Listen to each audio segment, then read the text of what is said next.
안녕하세요. 안녕하세요. 브루스와 하늘의 시소입니다. 이번 주제는 뭔가요? 금융위기? 금융위기? 언제죠? 언제 금융위기입니까? 언제죠? 80년대? 80년대 90년대? 96년 IMF 97년인가? IMF는 97년이고 오늘 할 거는 2008년의 금융위기. 네. 2008년에 금융위기 있었던 거 기억은 나요? 아니요. 안 나요? 네. 그때 뭐 하고 있었어요? 그때 아마 초6 정도 되지 않았을까 싶은데요. 그 집안 경제 사정이 어려워지진 않았어요? 네, 잘 기억이 안 나요. 하긴 뭐 난 IMF 때도 별로 집안이 어려웠다는 생각은 못했던 것 같아. 아버지는 힘들었겠지. 아버지들만 힘들어 그냥. 자, 2008년에 금융위기라는 게 이제 왔는데 그거를 이제 한 단어로 나타내는 게 그 서브프라임 모기지론 사태라 그래요. 서브프라임 모기지론 들어봤어요? 모기지론? 아니요. 서브프라임 모기지론이 부실이 돼가지고 이제 금융위기가 왔다고 하는데 이 서브프라임이 뭐냐? 뭐야 서브프라임이? 서브 프라임? 프라임이 좋은 거라는 뜻이니까 좋은 거 아래? 오 2등급? 오 브라보. 맞나요? 네, 유치 능력이 점점 뛰어나는 것 같아. 저번 에피소드에서도 막 말도 안 했는데 막 다음 순서를 다 맞추고.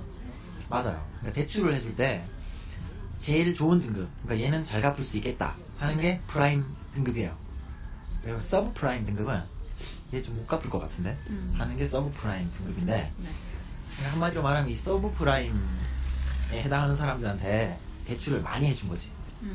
근데 그 대출을 건 회수가 실패하게 되면서 이게 위기가 찾아온 거예요. 네. 그러면 왜 서브프라임한테 그렇게 대출을 많이 해줬냐?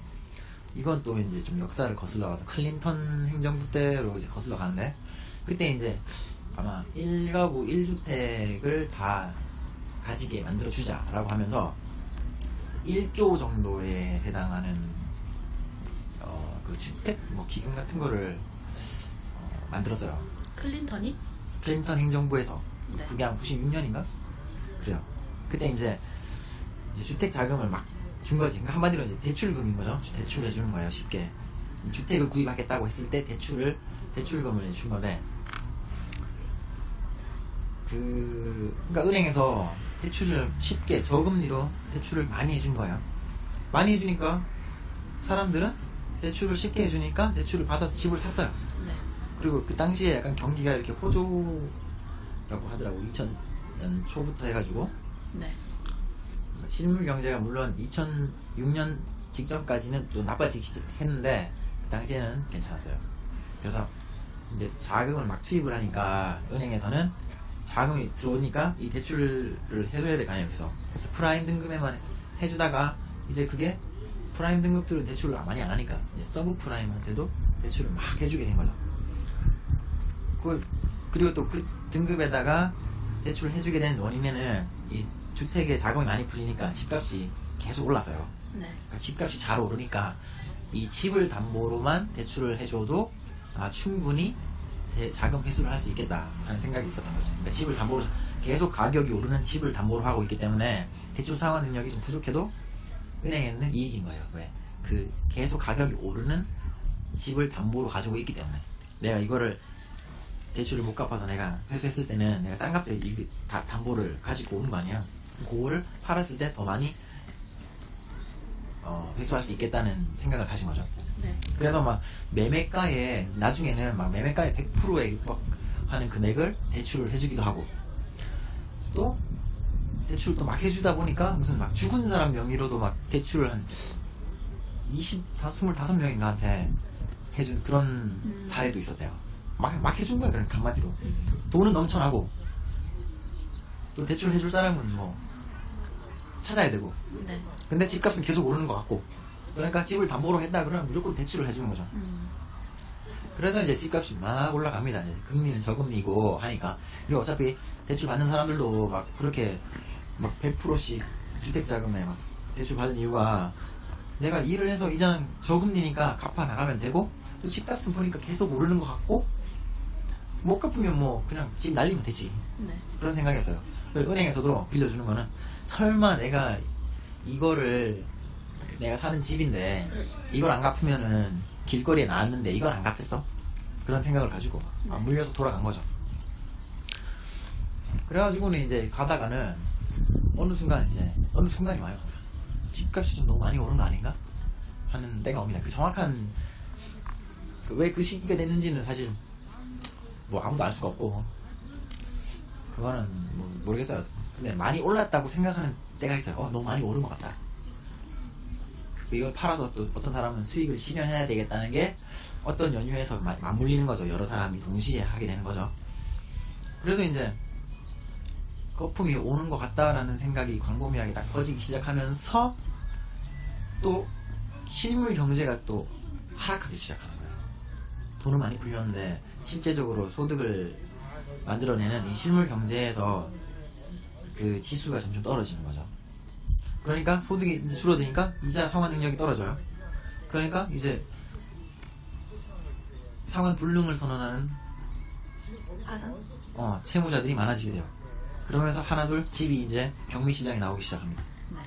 그러면 경매시장에 나오기 시작한다는 거는 뭐냐면은 이제 대출 상환에 빨간 신호가 들어온 거예요. 그걸 이제 사람들이 지켜보고 있는 거죠. 그리고 눈치 빠른 사람들은 이걸 빨리 내놔야 되겠다 하는 거예요. 빨리 이제 내놓기 시작합니다. 하나 둘 내놓기 시작하니까 사람들이 이제 겁이 질리겠죠. 그죠? 집값이 떨어지니까. 특히 떨어지니까. 왜냐면 경매 물건이라는 거는 일단은 싸게 나오는 거잖아요. 그러면 집값에 영향을 줘요. 경매 물건이 나오기 시작하면은. 그러면 이제 제일 먼저 움직이는 사람은 투자자들이에요. 투자 목적으로 여러 채를 가지고 있던 사람들은 이걸 빨리 정리합니다. 그 사람들은 행동 없이 실행력이 빨라요. 오르기 시작하면 빨리 샀다가 내린다는 판단이 있으면 빨리 팔아요. 정리를 착 하는 거죠. 그 사람들이 정리를 하니까 이제는 집값이 하락하기 시작하니까 내가 실거주 목적으로 가지고 있던 사람들도 이제 겁이 나는 거지. 내가 사는 집이지만 이 집값이 떨어지기 시작해?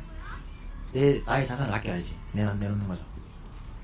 이렇게 하나 둘씩 내놓다 보니까 이제 막 내려오게 되고, 그러니까 이제 모기지론의 상환이 자꾸 안 되고 시작하니까 은행이 파산하게 되는데, 이제 그때 이제 리만 브라더스가 제일 먼저 파산을 하는 거예요. 아마 리만 브라더스 전에 무슨 AIG 보험회사가 거기가 그 파생 상품 때문에 먼저 파산을 했을 거예요. 파산하고 이제 리만 브라더스 파산하고 막 은행들도 이제 자금 회수가 안 되니까 파산하는 거죠. 그게 이제 도미노처럼 전 세계 경기에 영향을 미치게 되는 겁니다. 그러니까 미국이 이제 일종의 이런 금융 위기가 왔다는 사실이 이제 확 이제 언론에 알려지고 또 실물 경제에 영향을 미치기 시작하면 이 투자자들은 빨리 이 현물 자산에서 돈을 빼게 돼 있어요. 그러니까 주식에서도 돈을 빼고 부동산에서도 돈을 빼고 자꾸 빼니까 막 우리나라에도 영향을 미치는 거야. 코스피가 막 800대까지 떨어졌어요. 상상이 안 가죠. 800대, 코스피 800대. 지금 2,500 막 육박하는데 막 떨어지는 거야.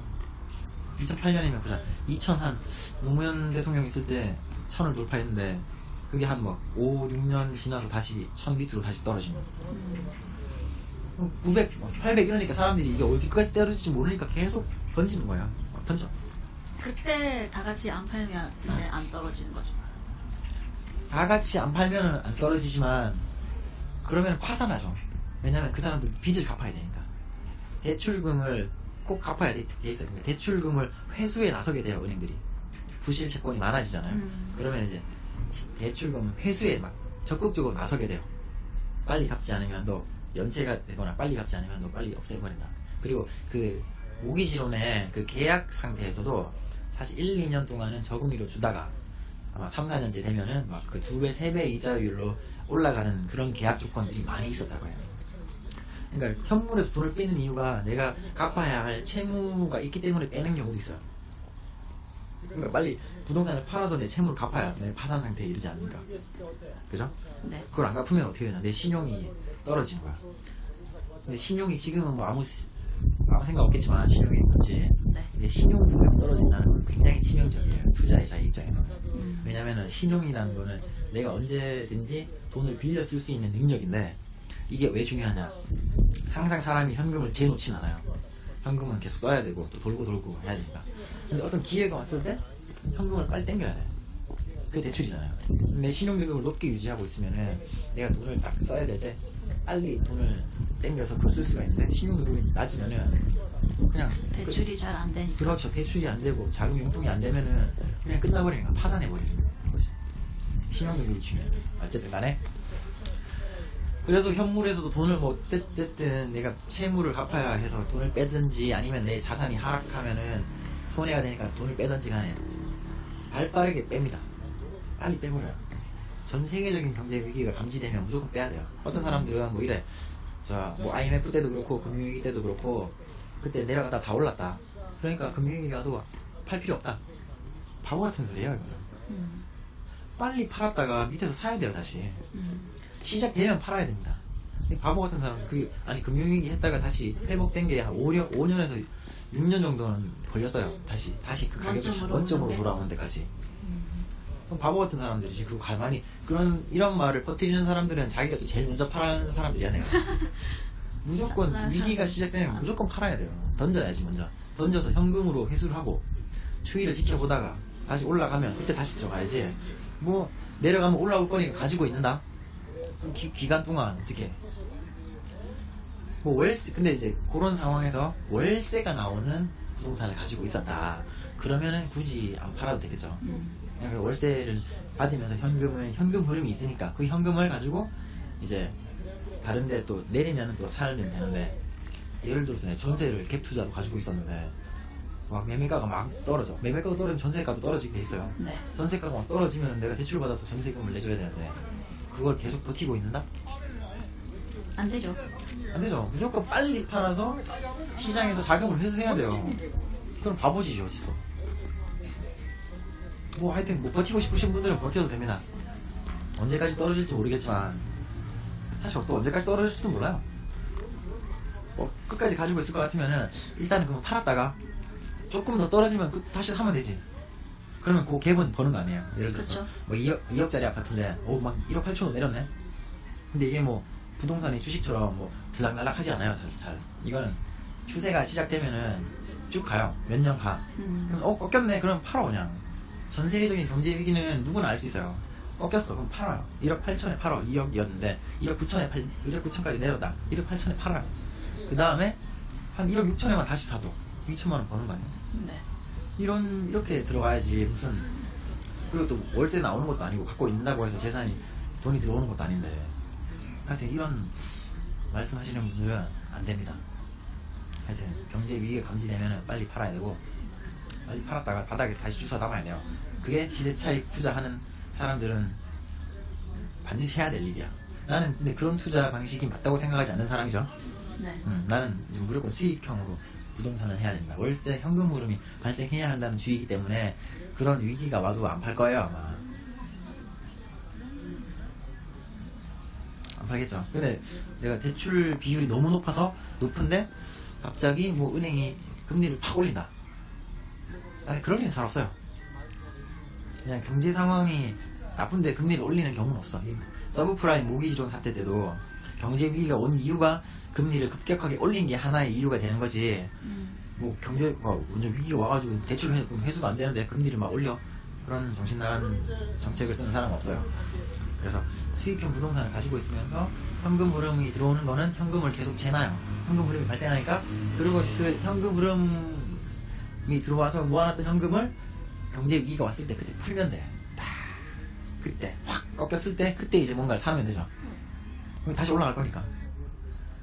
그리고 내가 가지고 있던 자산에서는 현금 흐름이 계속 발생하고, 내가 그 경제 위기 때 사놓은 상품은 경제가 회복되면 다시 오를 거니까 그때 또 팔아서 또 현금 흐름이 발생하는 어떤 거를 사면 돼요. 그리고 또 다음 경제 위기를 기다리면 돼요. 그런 식으로 해야 절대 잃지 않는 투자가 되는 거지. 뭐 몇 배 뛰면은 팔아서 뭐 대박 부자 될 걸 꿈꾸는 사람들은 어릴 때는 좋지만 경제 위기가 오면 이제 다 한강으로 가는 거죠. 그래서 한강으로 갈 것 같은 느낌이 올 때는 빨리 처분을 하고 추이를 지켜봤다가 다시 올라가는 반등 기미가 보이면 또 다시 들어가야 돼요. 시세 차익을 노리는 투자를 하시는 분들은. 그래서 항상 차트를 보고 있는 거예요. 매매가 추이를 보고. 그래서 뭐 결론은 어떻게 될까요? 수익형 부동산이 최고다. 수익형 부동산이 최고다. 금융위기가 와도 수익형 부동산은 살아남을 수 있다. 금융위기가 와도 수익형 부동산은 살아남을 수 있으면서 금융위기 때 어떤 시세 차익을 노리는 상품을 사야 된다. 그리고 이제 2008년 금융위기가 어떻게 왔는지 뭐 대충은 이해가 왔죠? 감이 왔죠? 왜 왔어요? 지금까지 들었는데 딴 생각했지 지금. 나는 말 나 혼자 방송 다 하고 뭐 옆에서 취임새만 넣고 이러면 안 됩니다. 어떻게 왔어요? 핵심적인 것만 말해봐요. 기억에 남는 것만. 대출을 많이 해준 정책 때문입니다. 이유 없이 그렇게 막 해주면 안 되죠. 뭐든지 맞아요. 이유가 있어야죠. 그게 서브- 시초가 된 게 아닐까 싶어요. 맞아요. 서브 프라임들한테 너무 대출을 많이 해주면 안 되고 은행 자체가 투기 세력이 되면 안 되는 거죠. 일종의 투기를 한 건데 물론 거기에 또 무슨 온갖 파생 상품을 막 만들어가지고 팔아먹은 그런 것도 있는데 사실 뭐 거기까지 우리가 사실 알 필요가 없어요. 뭐 그죠? 네. 그래서 개인들이 그런 걸 투자하는 사람들은 극히 드물 거니까 하여튼 대출은 적당히 한 선에서 해야 되고 그 수익형 부동산을 살 때만 금리보다 높은 수익을 내서 그 이자를 감당할 수 있을 정도가 되면은 괜찮아요. 근데 뭐 집 산다고 막 대출 엄청 받아가지고 뭐 그러면 안 됩니다. 우리나라는 더 위험해. 특히 전세 끼고 사기 때문에 내 집 사는 것도 아니고. 하여튼 그런 거 유념하시고 우리 다음부터는 방송할 때 내 말을 좀 기울여서 옆에서 좀 필기도 좀 하면서 들으면서 네. 중간중간에 피드백도 좀 해야지. 여기 방송 듣는 사람들이 안 지겨워요. 알겠어요. 뭔 상관 지금 정말 날씨가 좋네요. 지금 저희가 밖에서 녹음을 하고 있는데 햇살이 너무 따뜻해서 햇살도 따뜻하고 벤치도 따뜻해서 엉덩이도 따뜻하고 너무 좋은 것 같아요. 맞아요. 네, 하여튼 여러분 돈 많이 버시고 우리 앞에 나왔던 효도소득 했으니까 또 이제 근로소득, 인세소득, 자본소득 뭐 이런 거 예상치 못한 소득 이런 것도 한번 또 이야기하도록 하죠. 잘 들어보세요. 네, 여기까지입니다. 오늘은 오늘은 여기까지. 네, 바이바이. 바이바이.